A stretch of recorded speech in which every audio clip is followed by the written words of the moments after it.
I finanzieri della compagnia di Sciacca, a termine di un'articolata indagine a contrasto delle frodi agli incentivi nazionali e comunitari, coordinata dalla Procura della Repubblica, hanno dato bene esecuzione a un decreto di sequestro preventivo per un equivalente di beni per complessivi euro 1.093.000 indebitamente percepiti per la realizzazione di una struttura per la trasformazione e la conservazione di prodotti ittici e freschi. Le Fiamme Gialle hanno denunciato a piede libero 5 persone, tutti di Sciacca, per concorso in falsità ideologica e commessa da privato in atto pubblico, una truffa aggravata per il conseguimento di pubbliche erogazioni, emissione e utilizzo di fatture per operazioni inesistenti per un valore complessivo di oltre 3 milioni di euro e antiriciclaggio di denaro per circa 1.500.000 euro. La complessa attività investigativa, durata oltre 2 anni, ha permesso di riscontrare le condotte illecite poste in essere da 3 soggetti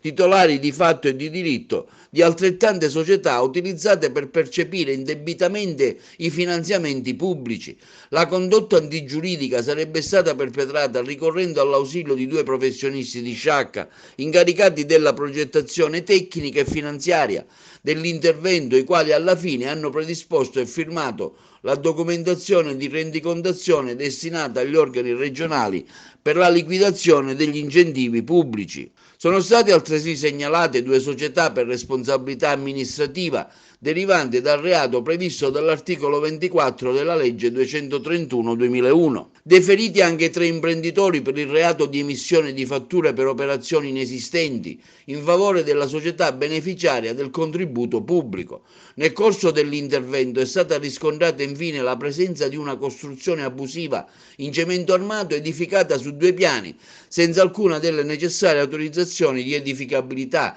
Per tale ultima violazione è stato deferito all'autorità giudiziaria il rappresentante legale della società proprietaria della struttura per il delitto di esecuzione di lavori in assenza di permesso di costruzione. L'operazione della Guardia di Finanza, nello specifico settore degli incentivi comunitari, nazionali e regionali, assume un'importanza per le sue implicazioni di natura economica e sociale. L'illecita apprensione di risorse destinate agli investimenti, infatti, frena lo sviluppo del Paese, impedendo la crescita produttiva e occupazionale assicurata da un corretto ed oculato impiego dei fondi pubblici a ciò destinati.